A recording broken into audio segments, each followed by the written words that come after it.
Hello, and welcome to the Nerdy Folks Podcast, a conversation about the nerdy things we love and the things that matter most. My name is Matthew Seipel-Anderson.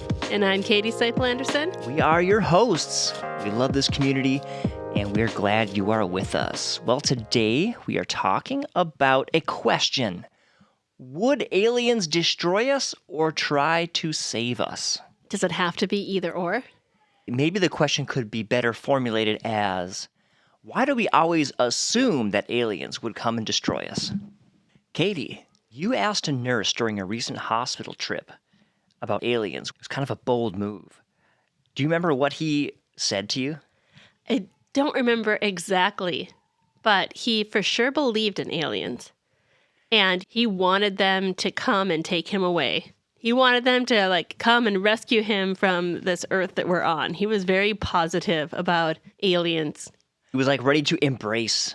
He's like, come grab me. Do research on me. It's an unexpected reaction. Maybe he just thought whatever other thing he believed was out there was definitely going to be better than what's here. Yeah. So I was talking with some of our youth group students, and I asked them to come up with some stories, some alien stories, either by researching and finding some purportedly true stories or by completely fabricating one. And I asked them to share those stories with me, and then I thought it would be fun for you and I to try to guess if it's a purportedly true story or if it's a completely fabricated story. Ooh. Are you ready? I'm ready. Yo, we are back with more alien stories. Are they purportedly true stories or are they completely fictional stories? Katie and I are going to decide what we think, and then it's going to be revealed to us. I'm sitting here with Mr. Micah Rasmussen and Kiana Ruiz, who are working together today, and sounds like Micah is going to be the narrator of the story. Just take us away with the story. Okay. Johnny Branston, age 54, had reported a claimed UFO sighting in the summer of 1994, driving home from his job at 9:20 p.m. He reported seeing a pancake-like flying vehicle above and ahead of his car. Branston stopped and pulled over, watching the UFO. According to Branston, the UFO was moving fast but smooth, almost floating through the sky. He claimed to see a long red light, almost like a laser, shooting out of the UFO before hearing a distant sound, later referred to as a semi-horn, and looking toward the sound. When looking back to the UFO, Branston claims it had disappeared. This story happened near Hudsonville, Alabama. Very good. Ooh, we're going to have a hard time deciding on that one. Does it say when it happened? Is it from a long, long time ago, or is it more recent? 1994. 1994. Okay, that was in the story. I think it was around this, a summer month. The summer of 1994. Yeah, I think it was June or July. Okay. I mean, the aliens get cabin fever in the summer. It's hot in the UFO hangar, so they have to go flying, open the windows up. Makes sense. Totally makes sense. Yeah. Guys, thanks so much for bringing this story. And we'll head back to Katie and I, and we'll decide if it's true or false. All right, Katie. I love how you asked the question when that was his first or second statement of the story. It was a lot to take in. I'm in. taking in all the details of the UFO and, It's funny because my mind went to, okay, this is 1994. That's one of the main things that I grabbed onto. Immediately grabbed onto the setting. Yes, I think it's because we talked about some stories before and just wanting to place where this one would be at if it were a real one. All right, well, Mrs. Critical Thinker, what do you think? Is that a purportedly true story, or is that a complete fictionalization? It seems like one that is purportedly true. All right. That's my guess. So for the fun of it, I kind of made up my mind that whatever you said, I would say the opposite. Oh, are you bummed? No, I'm going to say because I know these kids and I know that they're bright and sneaky. I'm going to say that this is a fictional story, but fashioned in a way to make us guess wrong. Well, that could be true too. Now So- I'm stuck with it being a real story. All right, so let's see. Ah, shoot. Let's open up this piece of paper here. Wait, is that the right one? Yeah, it was Kiana and Micah. Oh. Kiana is the one who either found or created the story, and Micah was the narrator. Well, that changes things a little bit. Well, Do you want to open it up? Yes, I do. Okay. Oh. It was false. Oh! They did a good job. Well, thanks, Kiana and Micah. That was fun. Pancake like saucer and the date were the things that kind of got me. Yeah, because that sounds exactly like the kind of details that you would hear. Yeah, they did a good job. Yeah. Is there another one or is that it? That's it for today. We will have another one for next week.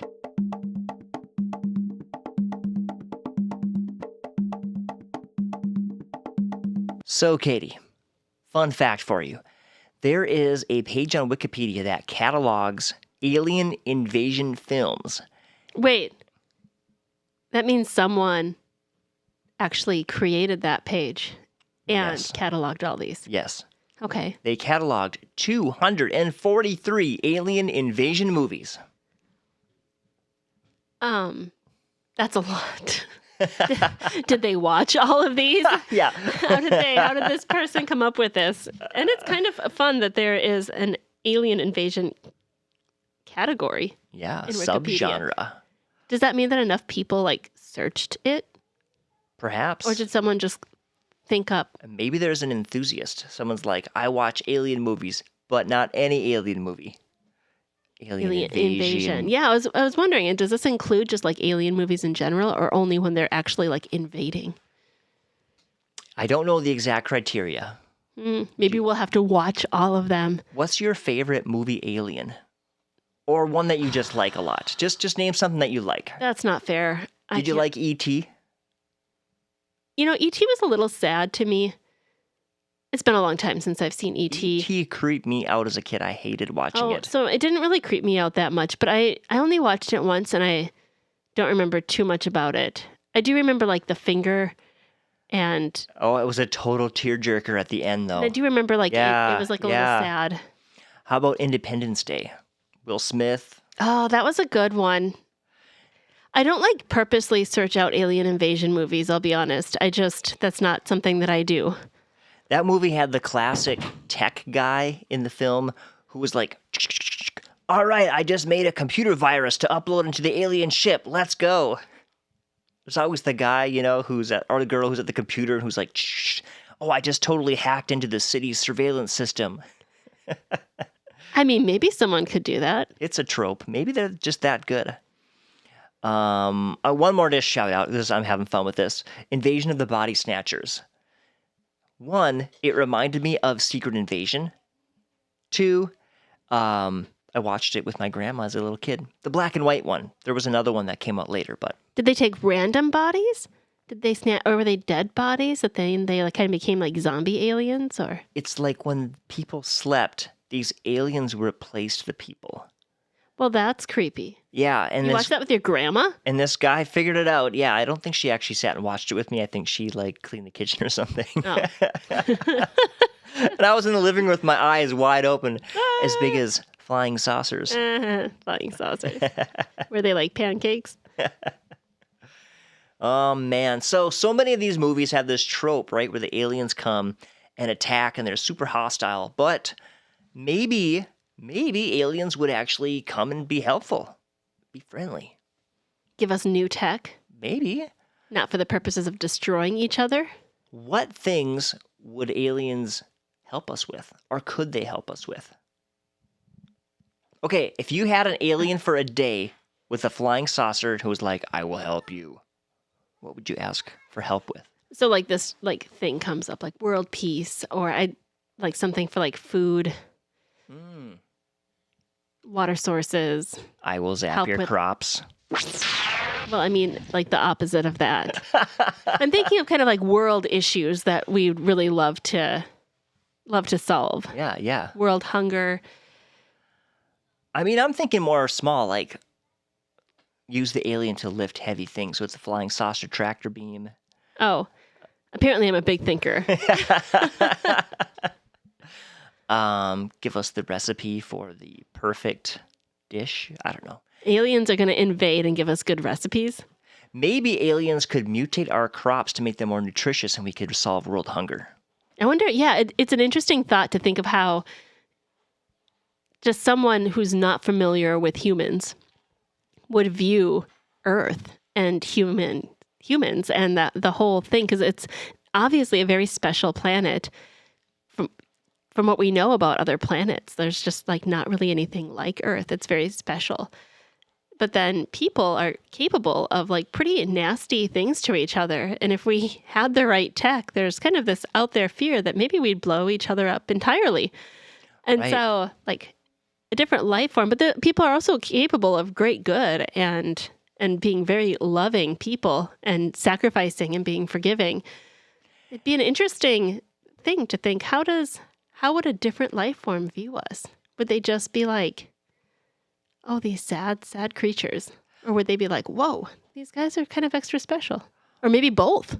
Well, in the Christian worldview, we actually have somewhat of an answer. God is a higher form of life outside of our world. On one hand, you see, like you said, the good. We're made in God's image, capable of amazing ingenuity and scientific achievements and reasoning and philosophy and faith.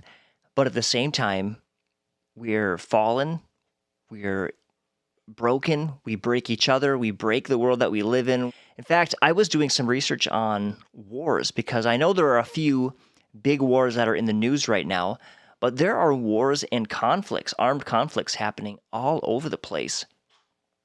I saw Crisis Group International has an amazing site. Global Conflict Tracker is also another good one. And I also found Geneva Academy. I'll put those all in the show notes if you're curious about all these conflicts that are going on. I think that it's not new to this time in life either. I mean, there have been wars since there's been history pretty much. And God must just, a higher being, and in our case, God must just like look at me like, oh, it's so sad or Yeah. so frustrating.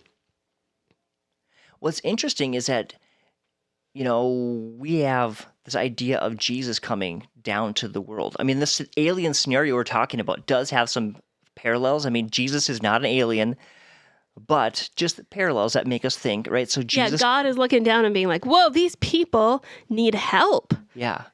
So Jesus comes down and proclaims this kingdom of God, but it's not this political kingdom. It's not a kingdom built on human power or might or even ingenuity.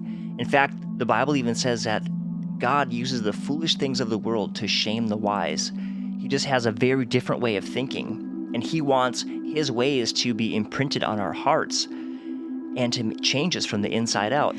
And Jesus came not to conquer, but to sacrifice and die, suffer humiliation and pain. And that's so different than our own viewpoint of what a conquering hero looks like. Yeah, conquering absolutely. hero is this person who comes and delivers you. And Jesus did deliver us and save us.